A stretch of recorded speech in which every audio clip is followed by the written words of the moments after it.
Opa, tudo bem com vocês? O capítulo 27 de Versos finalmente chegou intitulado de Um Lugar Feliz, e tendo um total de 34 páginas, e nele tivemos uma grande quantidade de informação e acontecimentos que, na minha visão, já torna esse o melhor capítulo lançado neste ano, pelo menos por enquanto, e espero que vocês tenham também ficado satisfeitos com ele. Mas agora, com tudo o que eu queria dizer sendo finalmente dito, vamos para a análise. O capítulo começa contando um pouco do passado da Hyde, que estava segurando a cabeça de um robô completamente destruído, enquanto o mesmo tentava transferir as informações sobre a força dos neo-humanos que o haviam despedaçado antes de perder o sinal. Então, vemos que Hyde estava acompanhada de outros 3 Neos, com um deles perguntando se aquele robô era na verdade uma quimera autonômica, enquanto Hyde respondia que não era improvável que os ruídos ouvidos recentemente fossem ligados ao robô e que a melhor alternativa era continuar investigando. Hyde então se queixava de que mesmo após a junção de informações vistas até agora, eles não poderiam descartar a ideia da fusão de mundos, optando por irem logo trocar as informações com outras equipes de investigação, no qual um de seus companheiros a avisa de que as unidades mecânicas eram bastante rápidas. Porém, antes que ela pudesse ser avisada de forma completa, uma voz artificial podia ser ouvida, e a mesma categoriza a neo-humana como uma ameaça de nível 3,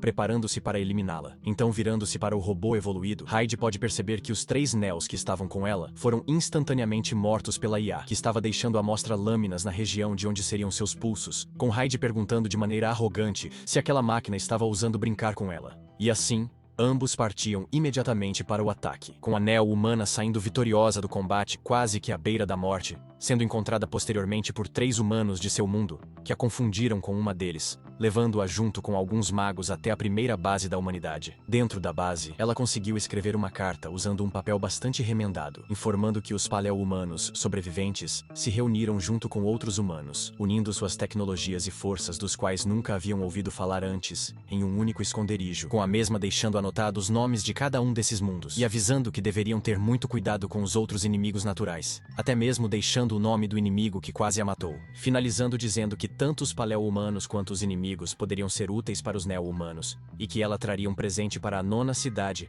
assim que suas feridas fossem tratadas, direcionando a carta especificamente para Hogan, deixando a pergunta se ele estava feliz com o perigo descoberto por ela. E dentro de um grande arranha-céu, com uma vista panorâmica para os destroços de parte da cidade, Hogan, o administrador da 9ª cidade, entendia que sua irmãzinha estava em uma situação bem peculiar, e como não tinham formas de contatá-la, o melhor era esperar seu retorno. Logo após isso, sua funcionária lhe apresenta o relatório sobre a situação da cidade, onde felizmente conseguiram conter a epidemia de parasitas graças à derrubada de um edifício, mantendo a área em quarentena. Entretanto, ainda há informações sobre o parasita que são desconhecidas, tornando imprevisível o tempo que a área manterá o inimigo natural isolado. Rogan dá a ordem de manter a análise do parasita e seus hospedeiros como prioridade máxima, visando depois coletar um espécime vivo para estudo. Tudo isso enquanto o mesmo conversava por meio de uma videochamada com ninguém mais ninguém menos que Alio, o 19º herói que havia trago os gigantes, e indiretamente o parasita até a 9ª cidade, onde teve sua última aparição, até aqui lá no capítulo 9.2, há quase 2 anos atrás. Na transmissão,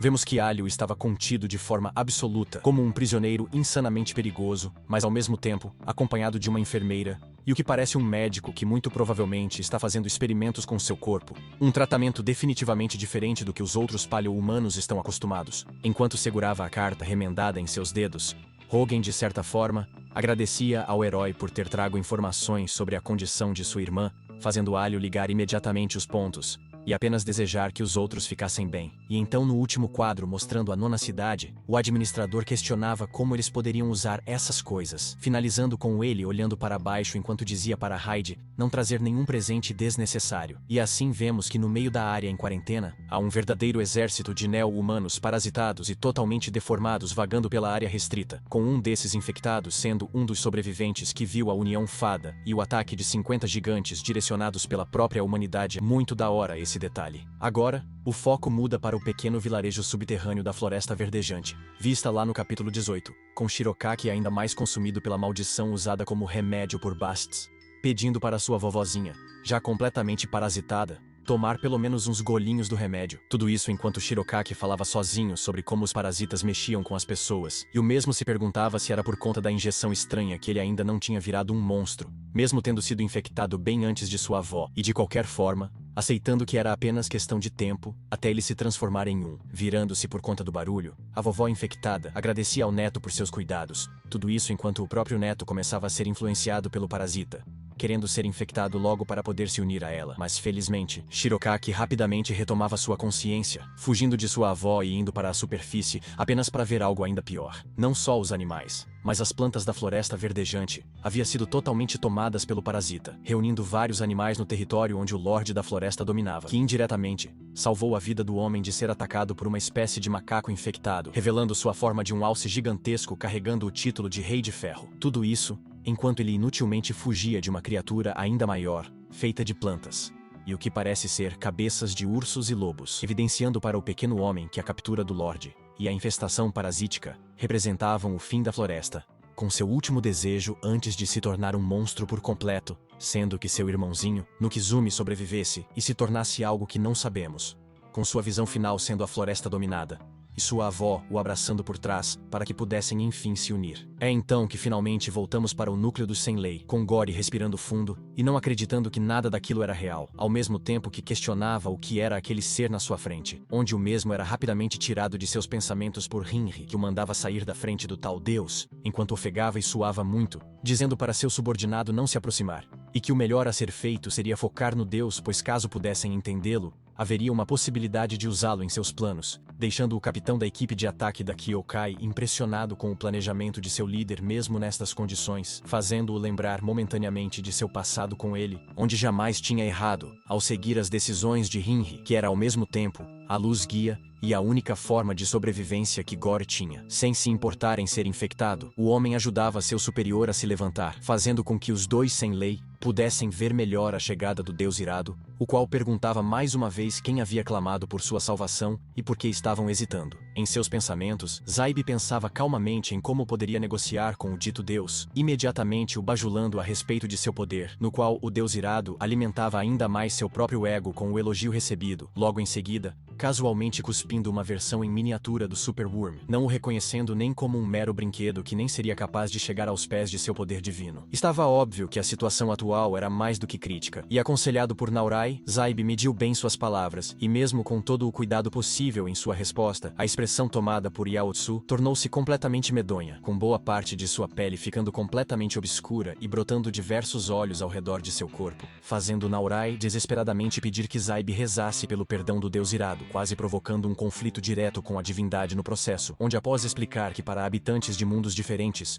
tudo aquilo era novidade para eles, a ira do Deus acabou de uma maneira imediata, apenas estendendo seu punho fechado e transformando as armas humanas em areia. Com o Deus agora devidamente calmo, o mesmo lhes dá a proposta de aprenderem mais sobre ele, perguntando se queriam algo do próprio, e imediatamente, 3 membros da Kyokai fizeram seus pedidos, ignorando completamente o habitante do mundo do Deus, os quais fizeram os respectivos desejos: matar sua fome, reviver seu irmão e dar uma base segura para eles chamarem de lar. E assim, Yaotsu fez. Primeiro realizando o pedido do humano faminto, materializando uma quantidade tão absurda de alimentos, que literalmente explodiu o estômago do Senlei. Em seguida, reviveu o irmão do pedinte, com o pequeno detalhe de que agora ele estava dividindo metade do rosto com a cabeça do falecido, o fazendo cair no chão com uma felicidade bastante estranha que talvez provocaria sua morte em questão de tempo. E por último, por mais que o Senlei que fez o pedido imediatamente havia mudado de ideia, o Deus irado moldou toda a base destruída da Kyokai em um templo quase idêntico ao visto em seu mundo de origem, por fim dizendo que eles não precisavam mais se preocupar, pois agora Deus estava com eles. Terminando o capítulo não com Yaotsu sentado em seu trono, e sim no mundo onde as máquinas reinam com ninguém mais que Jati parado com uma baita cara de tédio, apenas observando uma horda de robôs se aproximando, em especial a unidade evoluída que sobrevoava os céus, Naver, o categorizando como uma ameaça de nível 10 e iniciando o processo de extermínio.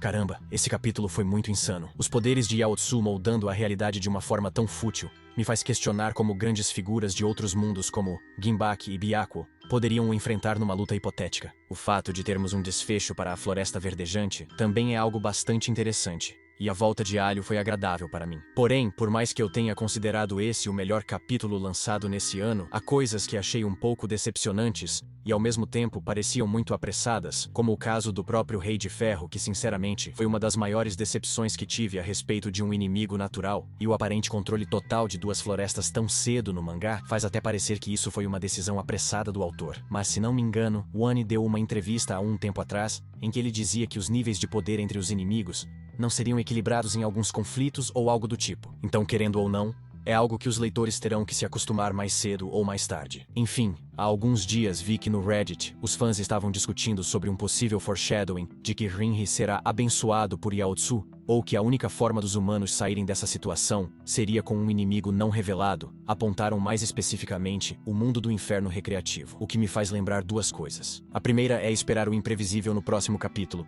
ao menos que as dicas dadas no próximo sejam muito óbvias. E a segunda é de lembrar que o vídeo sobre o mundo do jogo tem grandes chances de ser o da próxima semana, caso eu não consiga gravar o resumo de outro mangá. Bem, o que acharam de tudo que foi mostrado neste capítulo? Você tem alguma teoria que queria comentar e debater comigo?